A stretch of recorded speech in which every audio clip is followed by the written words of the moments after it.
মিনহা খালাকনাকুম পড়েন মিনহা খালাকনাকুম ওয়া ফিহা নুঈদুকুম ওয়া মিনহা নুখরিজুকুম তারাতান উখরা। হে বান্দা, এই মাটি দিয়া তোরে তৈরি করা হয়েছিল, এই মাটির ভিতরে রেখে গেলাম, আবার এই মাটি থেকে আল্লাহ রব্বুল আলামিন তোমারে জিন্দা করবেন। কিয়ামতের ময়দানে সকলকে উঠতে হবে সেখানে আল্লাহর দরবারে। আল্লাহ পাক বলছেন, বান্দা কেমনে অস্বীকার করো? ইন কুনতুম ফি রাইবিম মিনাল বা'স ফাইন্না খালাকনাকুম মিন তুরাব। পরকালকে যারা অস্বীকার করো, কিয়ামতে উঠতে হবে, এটাকে কিভাবে অস্বীকার করো? চিন্তা করে দেখো, তুমি নিষ্প্রাণ মাটি ছিলে, সেই মাটি দিয়েই আমি তোমাকে তৈরি করেছি। আবার আল্লাহ পাক মানুষকে আরো বুঝান, কিয়ামত আছে, পরকাল হবে, আল্লাহর দরবারে উঠতে হবে। আলাম ইয়াকুনু ফাতাম মিন মানিজ্জিয়ুমনা, তুমি কি মাতৃগর্ভে নিক্ষিপ্ত এক ফোঁটা পানি ছিলে না? সুম্মা কানা আলাকাতান ফাখালাকা ফাসাওয়া, এরপরে তোমাকে মাংসপিণ্ডে, জমাট রক্তে মাংসপিণ্ডে পরিণত করা হলো, এরপরে তোমাকে সুন্দর করে তোমাকে সুগঠিত করা হলো। ফাজআলা মিনহু যাওজাইনি যাকারা ওয়াল উনসা, এরপরে মাতৃগর্ভের ভিতরে আমি এটাকে পুরুষ বানালাম, কন্যা সন্তান অথবা পুত্র সন্তানে পরিণত করলাম।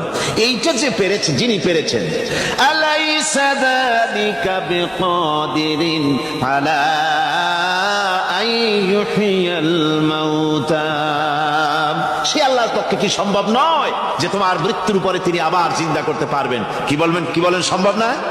তিনি পারবেন না?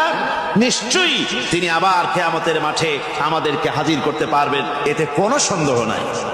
আল্লাহ পাক সেই জন্য এখানে বলতেছেন যে ওরা বাল কাযযাবু বিসসাম, ওরা আসলেই পরকালকে অস্বীকার করেছে। আপনি যে নবী, এতে কোনো সন্দেহ নাই। আপনি খানা খান, আপনি বাজারে যান, এটাই মূল আপত্তির বিষয় না। মূল কথা হলো তারা পরকালকে অস্বীকার করেছে। আল্লাহ পাক বলেন, ওয়া আন্নাস সাআতা আতিয়াতুন লা রাইবা ফিহা, অবশ্যই সে সময় আসবে, সে কিয়ামত আসবেই, এতে কোনো সন্দেহ নাই। ওয়া আন্নাল্লাহা ইয়াবআসু মান ফিল কুবুর, আর আল্লাহ পাক তিনি কবরের মধ্যে অন্তর্হিত যা কিছু আছে সবাইকে কিয়ামতের দিন আল্লাহ পাক ময়দানে উঠাবেন। কিয়ামতে আল্লাহর দরবারে সকলকে হাজির হতে হবে। আমার বন্ধুগণ, আল্লাহ পাক বলেন, ওয়া লাকাদ খালাকনাল ইনসানা মিন সুলালাতিন মিন তিন। লক্ষ্য করো, তুমি ছিলে মাটির নির্যাস থেকে, তোমাকে তৈরি করা হয়েছে।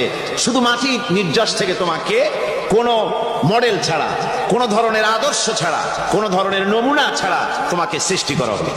সুম্মা জাআলনাহু নুতফাতান ফি ক্বারারিম মাকিন, এরপরে মাতৃগর্ভের একটা অত্যন্ত সুরক্ষিত জায়গায় তোমাকে সংরক্ষণ করা হয়েছিল। সুম্মা খালাকনান নুতফাতা আলাকাতান ফাখালাকনাল আলাকাতা মুদগা, রক্তপিণ্ডকে, নাপাক পানিকে জমাট রক্ত করেছি, জমাট রক্তকে আমি আবার গোস্ত পিণ্ডে পরিণত